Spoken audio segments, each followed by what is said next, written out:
Hi అండి, welcome to Annapurni talks. ఇవాల్టి వీడియోలో చాలా పురాతన కాలం నాటి మామిడల్లం నిలవ పచ్చడి అయితే చేస్తున్నాను. తప్పకుండా చూసి మీ అందరూ కూడా చేసుకోండి. చాలా మంచిది, హెల్త్కి చాలా హెల్త్ బెనిఫిట్స్ ఉన్నాయి.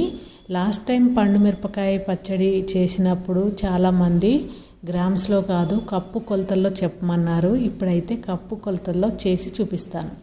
నేనైతే ఈ మామిడల్లం ఆన్లైన్లో తీసుకున్నానండి. బయట అయితే ఎక్కడ నాకు దొరకలేదు. ఇదైతే 1/2 kg అండి. ఒక్కొక్క బాక్స్ వచ్చేసి 250 grams.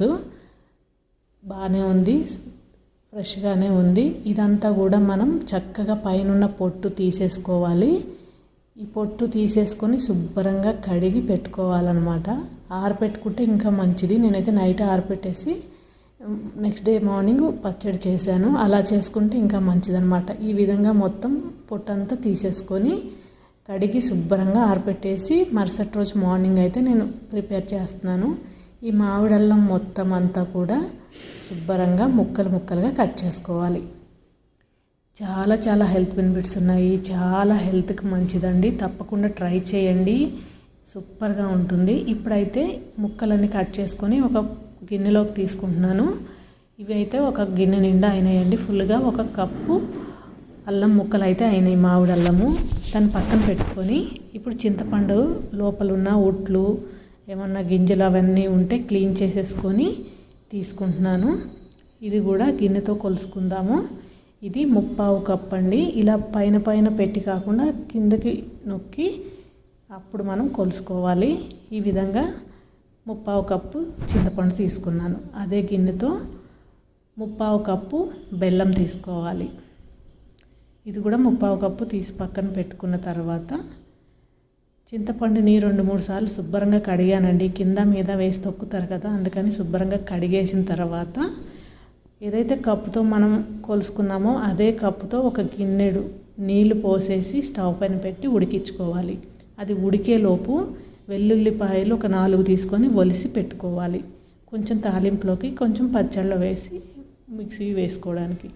మన చింతపండు అయితే మంచిగా మెత్తగా ఉడికిపోయింది. ఇది మొత్తం డ్రై అవ్వకూడదు, కొంచెం వాటర్గా ఉన్నప్పుడే తీసి దించేసుకోవాలి.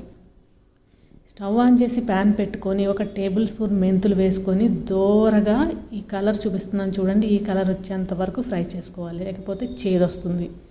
అదే బాండీ పెట్టుకొని ఆయిల్ వేసుకొని ఈ మామిడల్లం ముక్కలన్నీ వేసుకొని మంచి గోల్డెన్ బ్రౌన్ కలర్ వచ్చేంత వరకు ఫ్రై చేసుకోవాలి. ఎంత మంచిగా ఈ అల్లం ముక్కలు వేగితే అంత బాగుంటుంది పచ్చడి అనేది. నేను ఇవన్నిటికీ కూడా పల్లి ఆయిల్ వాడుతున్నాను. మీ ఇష్టం, మీద ఏదైనా యూస్ చేసుకోవచ్చు. అల్లం ముక్కలు ఫ్రై అయిపోయినాయండి. పక్కన పెట్టేసుకున్న తర్వాత అదే ప్యాన్లో ఆయిల్ వేసుకుంటున్నాను. ఒక 150 grams ఆయిల్ వేసి శనగపప్పు, మినప్పప్పు, ఆవాలు, జీలకర్ర వేసాను. ఇది మంచిగా దోరగా వేగిన తర్వాత, మొత్తం వేగకూడదు, కొద్దిగా వేగిన తర్వాత వెల్లుల్లి, ఎండుమిరపకాయలు వేసుకొని వేయించుకోవాలి. ఇవి కూడా మంచిగా వేగిన తర్వాత దీంట్లో ఇంగువ వేస్తాను. మీరు కూడా వేసుకోండి. ఇంగువ డైజెషన్కి చాలా మంచిది. ఇంగువ కూడా వేసుకొని వేగిన తర్వాత మంచిగా కరివేపాకు వేసుకోవాలి. కడిగి ఆరబెట్టుకున్న కరివేపాకు. ఈ కరివేపాకు లోపల ఉన్న పచ్చిదనం అంతా డ్రై అయిపోయి మంచిగా క్రిస్పీగా అయ్యేంత వరకు మనం ఈ పోపుని వేయించుకోవాలి. పోపు అయితే రెడీ అయిపోయింది, పక్కన పెట్టేసుకుని కారం తీసుకుంటున్నానండి. 1/4 కప్పు కారం తీసుకున్నాను. అలానే సాల్ట్ 1/2 కప్పు తీసుకున్నాను. ఇప్పుడు మన అల్లం ముక్కలు చల్లారిపోయినాయి.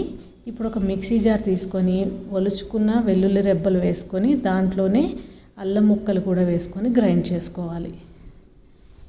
ఇవి మొత్తం కూడా పేస్ట్ లాగా చేసుకోవద్దండి. చూడండి, నేను చూపిస్తున్నాను కదా, ఈ విధంగా కొద్దిగా బరకగా ఉంటుంది అంతే. పలుకొద్దు, బరకగా ఉండాలి అంతే.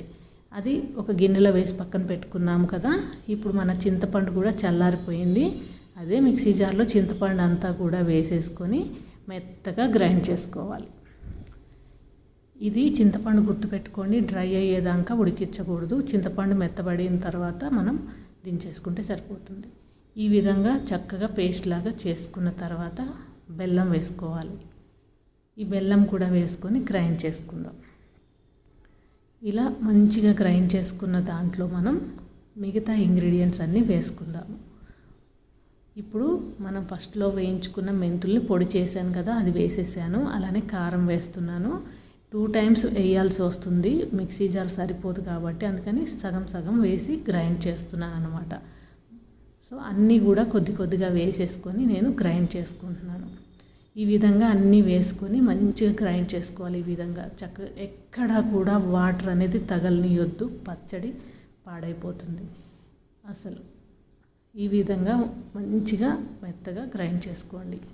ఇలా గ్రైండ్ చేసుకున్న దాన్ని ఒక బౌల్లో వేసుకొని పక్కన పెట్టుకొని, మనం ముందుగానే తాలింపు రెడీ చేసుకున్నాం కదా, అది చల్లారిపోయి ఉంటుంది. ఈ పాటికి వేడివేడిగా కలుపుకుంటే పచ్చడి పాడవుతుంది. అందుకే ముందుగానే తాలింపు రెడీ చేసి పక్కన పెట్టుకున్నాము. ఇప్పుడు ఆ తాలింపులో వేసుకొని మంచిగా కలిపేసుకోవాలి. నేను ఇంకొక 100 గ్రామ్స్ ఆయిల్ వేడి చేసి చల్లారిపెట్టి వేసి కలిపానండి. మొత్తం నాకు 1/2 kg అంటే 250 గ్రామ్స్ ఆయిల్ అయితే పట్టింది. అది కూడా పల్లి ఆయిల్.